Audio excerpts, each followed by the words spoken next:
what better way to kick off this first video of Aceon Consciousness with this great news? Hello. I'm back.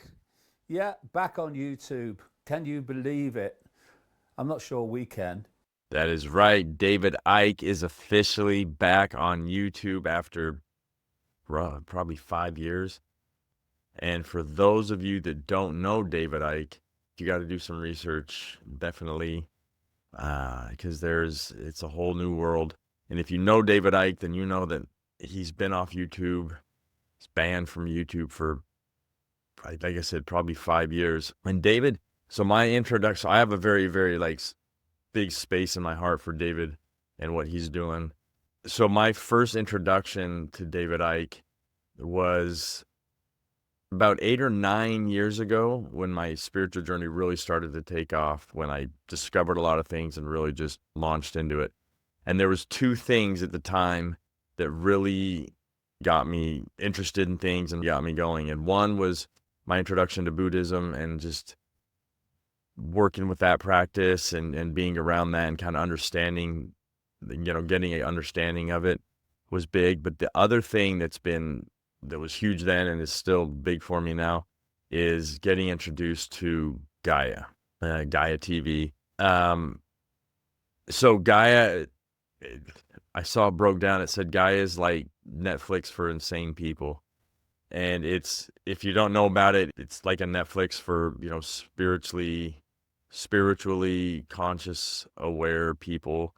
So if you're interested in anything that deals with esoteric knowledge, yoga, breathwork, recipes, if you're into ancient civilizations, things that have to do with aliens, anything of that nature, Gaia's got it. And there's programs and series, and so like people that you might hear speaking on certain history channels or discovery channels, Graham Hancock and these people, they're all people you're going to see on Gaia. And many of them, like Joe Dispenza, they have a series on Gaia. So when you just get a clip of Joe Dispenza talking, or you see a YouTube clip, think about a whole series of 35, 45-minute episodes of these people speaking. It's fascinating.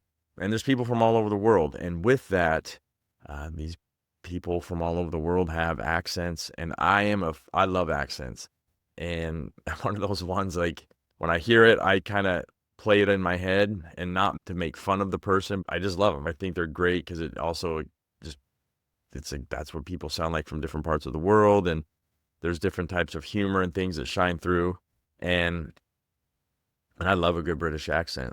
And so in diving into this Gaia rabbit hole, this gentleman would pop up. This David Icke popped up, and I didn't know anything about him. He's got this, striking white hair, and he's got that British humor, and he would have these sayings that would have me cracking up. And it's never that he was trying to be funny. It's just that that's just how he is, and the things that he says and the way he presents things always had me laughing, but always had me intrigued. I was always interested in what he was saying and what he had to say. So from a Gaia point of view, I was hearing, when I would see things with David Icke, he would be talking about whether it's a holographic or simulated universe. He talked about the Matrix, and this stuff, to me, even though I couldn't quite fully understand it, it was still fascinating to me. I still loved to hear about it, and just it allowed my, planted a seed in my brain, and that would give me something to think about. So what I didn't know David was known for at the time when I first discovered David, when I was getting into stuff, what I didn't know he was known for was this. Human society is being manipulated by reptilians. That's right. He had this reptilian view, this idea that there's this reptilian agenda that are behind the powers that run the earth. But David had always had things to say, and had always expressed that you got to question everything. And so I'd always been open to David and what he was saying throughout the time. So when it came to David's reptilian agenda, and that there's a reptilian force, an evil reptilian force that's behind the powers that are running this earth and have this control over humans. It was intriguing to me. I didn't understand it. It didn't make sense. I couldn't understand how. But it also wasn't too far-fetched of an idea, which blew my mind that like so many people have an issue with it, because 2.6 roughly 2.6 billion people that make up about a third of the population of this world are Christians who believe in the Bible, which says that a talking reptile encouraged Eve to eat some fruit that was forbidden by God. And she did it. And she did it. So it's not too hard to wrap my head around the fact that there's, some evil reptilian force creating some nefarious shit to go on in this world. It's really not that hard to wrap your head around if you can get on board with that. And so David was one of the many, many, many teachers I had come across in my spiritual journey over the past, like I said, 8, 9, going on 10 years strong.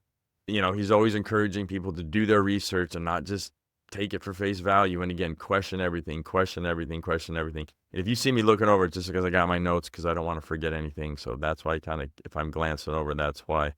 And so when David would present stuff, I kind of had to learn to teach my brain to not always just try to understand everything at that time, but take what I could understand and not try to make sense of everything all at once, because it would just get overwhelming. So I would, sometimes I felt like I was sitting back in my philosophy class in college, scratching my head, having no idea what's going on. And the teacher's trying to talk about, is this table really here? Is this really a table? And all that, where you're just like, I don't, that doesn't make sense. I don't get it.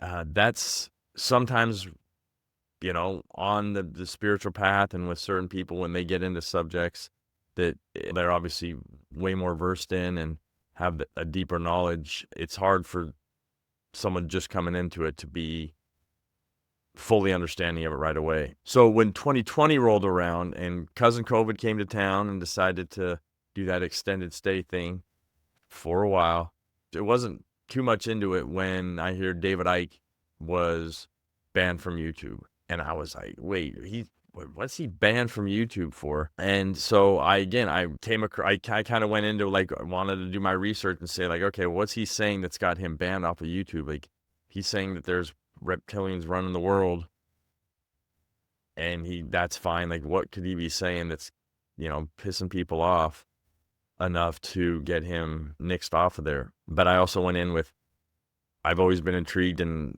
fascinated by what he said in the past, and it's always made sense to a point. So I was like, let me just go in with an open mind. And so I did. I'm just figuring I'm going to hear him out.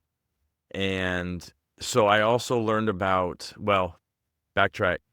During this time, David came out with like this trilogy of books. He's been writing books for 30 years. I mean, I have not read them all. I know about them all, and the information. And then he's got, there's different videos now you can find where he's breaking stuff down and going back and talking about what was in his books 30 years ago, and how what he was talking about then is you can find now. So it's fascinating. But the 3 books he came out with were, there was The Trap, The Dream, and The Reveal.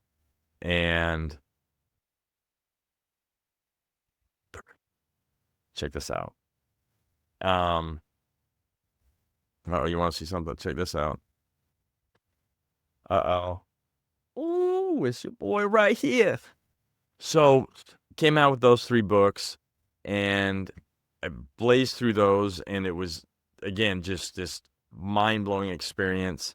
And then it's like, once isn't enough, so you had to go back through and get them again. And then I learned about David's platform. He had come up with his iconic platform, which is another streaming service, like another Netflix, very similar. It's just this treasure trove of knowledge and information and wisdom, and it was like a new Gaia for me. Gaia, I had done hundreds of hours into Gaia, and then this was like a new Gaia, just all new information, documentaries, series, and all different things, and different interviews and different subjects, and health and healthy eating. It's not just a streaming service of reptilians taking over the world. It's not even anything remotely close to that. And so during all this, there was weekly releases of certain episodes and things. So one of the programs that is on or one of the series that's on this platform is called Bring the Fire, and it's David's son Gareth who interviews people, all different types of people, and there just happened to be this. This is about 6-7 months ago. So this is June, July of 2025 of this year, currently this year, and he had Gareth was interviewing this guy named John Hamer. Sounded interesting, so because apparently this John Hamer guy he's big. He's a tinfoil hat guy, a conspiracy theorist, and his books and his research he's done have been in different types of what you could say would be like world-known conspiracies. So his big thing was like Princess Diana and again what the story we were told versus what really happened and the evidence and proof of things.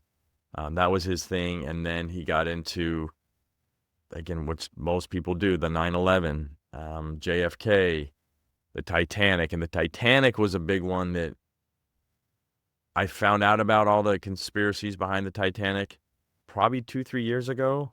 And it's hard to find information on this, but it was fascinating when someone was like, I didn't actually hit an iceberg. It's like, wait, what?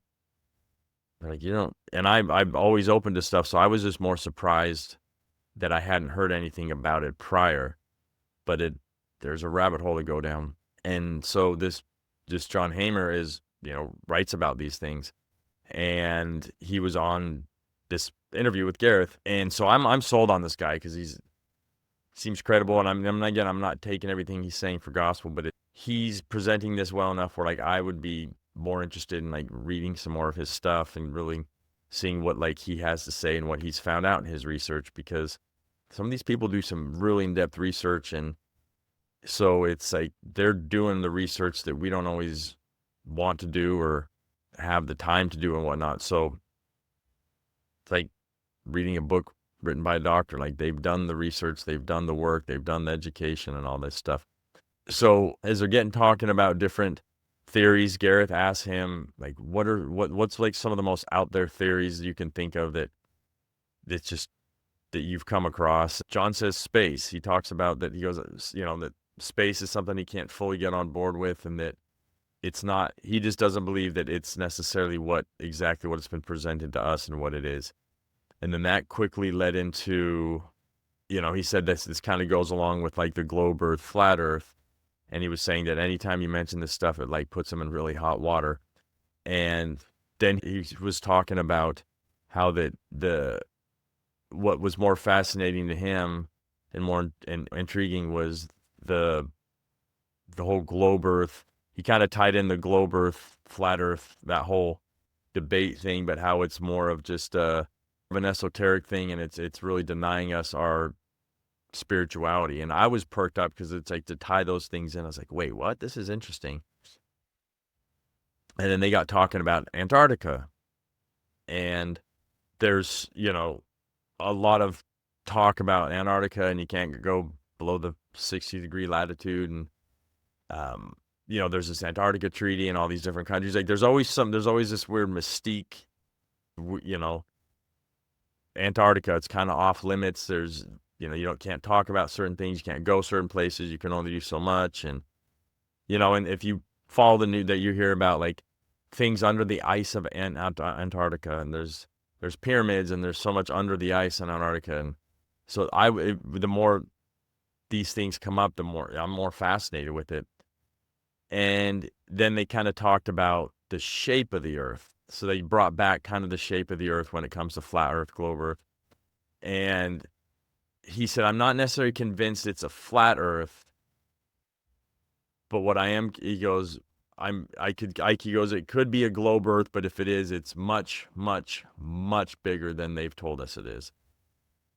And again, right there, I go, wait, what? This is crazy, because we're always presented with just two sides. It's flat, it's a globe. And he kind of presented this, well, it could be this, but it's not really either. It's more, he kind of had this, it's not black, it's not white, it's somewhere in this gray area. And to me was like, what gray area are you talking about? I didn't know there could be a gray area. And so then he talked about a picture that he has in like the front of his new book. And then he posts this picture. And so as you can see, this circle part over here on the bottom right is technically what he's saying is, and he's saying that, and he mentioned that this is actually this map is in the inside of the UN building in New York.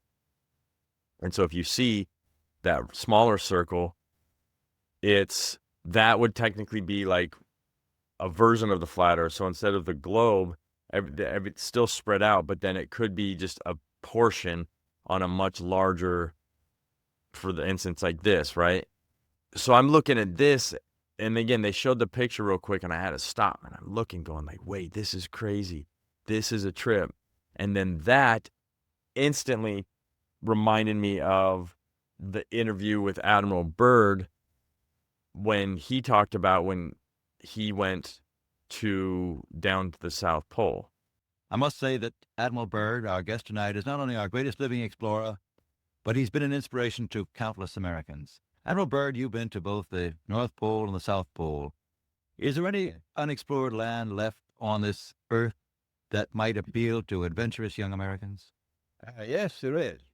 And not up around the North Pole, because it's getting crowded up there now, because they find out it's really usable, not only to live in, but militarily.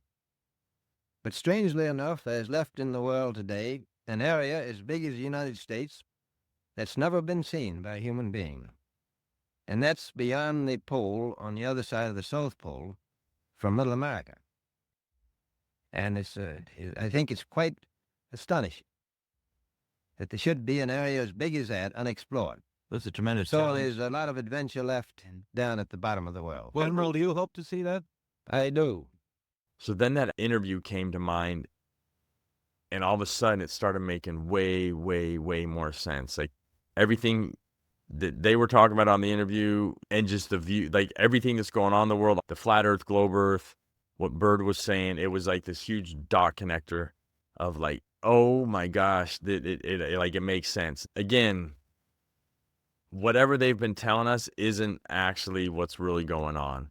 And you don't hear much about this. You don't hear much about them going back down to, the South Pole or whatever. Because how are you going to go past the South Pole? If you go past the South Pole, you're going to start heading north again, going back towards the equator. So that makes more sense when he's talking about you heading south, away from the north, and then you keep going and past that ice. It's like, so maybe the things that they've talked about, pyramids and things they've seen under the ice in Antarctica, isn't actually under the ice, but yet past the ice. So after this video, I remember finishing the interview, and all of a sudden I had to stop, and because I was intrigued, and I had to really put my ego in check and say, okay, what is it that these flat Earth people have come across? What is it that they've seen? What do they have in their mind? What has them convinced enough to believe or switch over from, what we've just been taught since we were in early days of grade school? We just kind of have been fed that the Earth is a globe and that we live on this spherical Earth, this planet flying through space around the sun and all this stuff. But yet there's enough people that are on board with this flat Earth, and that, or like this gentleman, John Hamer, that talks about like this gray area or whatnot, that what has them? I'm just intrigued. Like, what has them? What do they know? And so I had to put my ego in check, because, you heard flat earthers when there was like Kyrie and certain celebrities and athletes were talking about that they believe it could be flat, and people, oh my God, they ridiculed them. And it was kind of sad, because it's just people's opinion, like people love to be right. And so for me, I was like, all right, let me put my ego in check and really see what's going on here and what they found. So I want to figure, I wanted to figure out what the flat earthers are talking about, but how else are you going to do that than to go basically submerge yourself in flat earth information and a flat earth community, and just be around people that don't watch an interview where two people are debating and then try to make your own opinion, because at least not in the beginning, because it's like people trying to just defend a side. And it's like, you just want to get around like people that are comfortable talking about it and things that, I mean, interviews are good, but it's just being able to like just find information. But it's actually not easy to find. There's two prominent names in the flat earth community that I came across. One is Mark Sargent, and he has this documentary called Behind the Curve that I ended up watching. And the second is a gentleman named David Weiss. And David is great because he has his application. It's called the Flat Earth, Sun, Moon, and Zodiac app. And there's so much information on there. And there's a small fee if you want like to subscribe. But again, if you're gonna do the research and want to actually like find out information, I forget what it was, but it's like $5-10. It's like a one-time thing. But I'll pay a couple bucks, and then I'll pay a couple dollars to be able to have access to this information, because instead of me having to scour the internet and dig and keep trying to find stuff, what I'm saying now is it was very much worth it, but it was all presented to you like, you want information, you have questions, here it is. Before I move on with this, in the app, there's so much information on there. Now, what's really cool is that if you have questions, there's a section where you can like to have all the different topics that people want to talk about when it comes to what does it mean with the tides. So I was kind of, just like any new app or new thing, I was kind of dabbing into it, try to figure out what is going on and just kind of get familiar with it. But when I wanted to know more about this flat earth, I wanted to have more of a visual. So I got into looking up actual maps, like old world maps, because I would hear him reference and things. I'm like, okay, let me try to actually look at this so I have an idea. So when I hear these things, it gives me a visual inside my head. And real quickly, it led me to Tartarian map, old world Tartarian map. So I kept seeing this Tartaria, and I was like, what is this? What exactly is this? I was curious. And so that quickly led me to this other YouTube channel, which again is another treasure trove of stuff called My Lunch Break. And when I say that my mind was blown, my mind was, it's hard to even explain how crazy, like, what I found on this YouTube channel. I'd like put it this way: out of all the tinfoil hat concepts, conspiracy theories, ideas that I've heard about and come across, this one, like what this whole YouTube channel talks about, to me, in my opinion, should be number one, should be at the top one, where everyone should be hearing what this person's talking about and then form your own opinion. And if it creates big polar opposite sides, great, because enough people are going to be talking about this where more and more people are going to be diving into it and trying to get more information on it, because it's fascinating.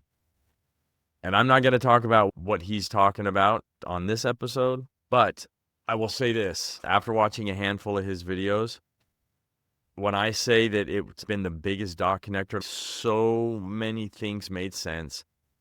The world made more sense. All the lies, everything, all the conspiracy theories that I've come across and heard about over the years. And it's like, this one's over here, and then this one's over here, and this one's down here, and this one's over here. And it's like, this allowed me to take this huge step back and look at it like it's a coloring book and going, oh, this dot connects to this one, to this one, to this one, to this one. And also the guy's funny. Again, he's like a David Icke, doesn't have an accent, but he's funny, doesn't try to be necessarily. But the information, it just makes you think. It triggers so many things in your head that's going to make you think. And with that, I'm going to go ahead and just leave that at this. We'll continue to get more into this and what he's talking about, because everything can kind of be tied back to this. I figured, like, I feel like what he talks about and in the historic part that he talks about in history, or the time in history that he talks about, if more people were focused on that, I believe that so many other things would make sense for them.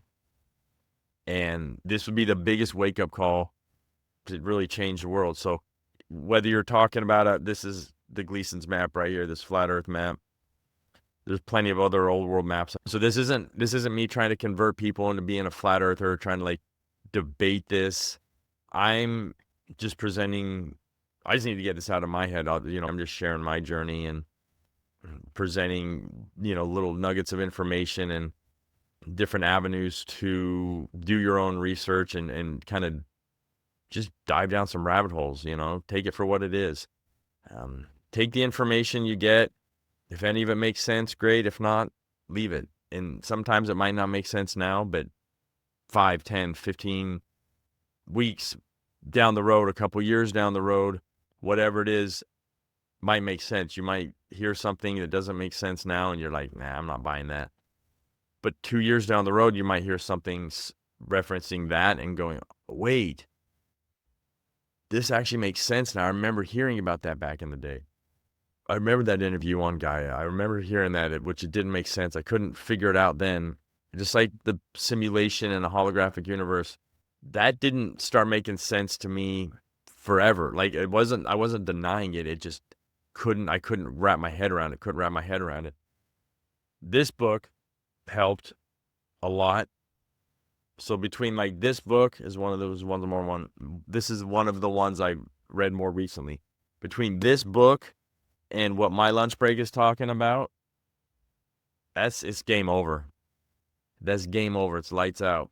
So stick around as we go down this journey together. There's going to be some links down below to Gaia, to David Icke's iconic platform, so you can go and do your own stuff. Gaia has, I think they do a free trial or whatever it is. It's a cheap trial. Same thing with Iconic. They do it's like $2 or $3 for the first, I believe, first month.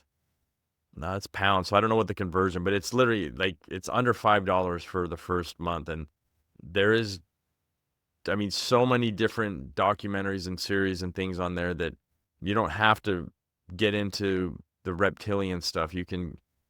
There's just so much more to watch on there. So I highly recommend subscribing to Gaia, subscribing to Iconic, subscribing to the Flat Earth, Moon Zodiac app, the David Weiss's app, and just allow yourself to be and just take in as much knowledge and information as you can, and then form your own opinions, views, and everything. But have fun with it, because it is fun. It's better, to me, it's better than watching a sci-fi movie, because it's, as much as I used to love watching science fiction movies and all the concepts and ideas and the whatever you want, predictive programming they put in there, all this stuff is for me, is way more enjoyable.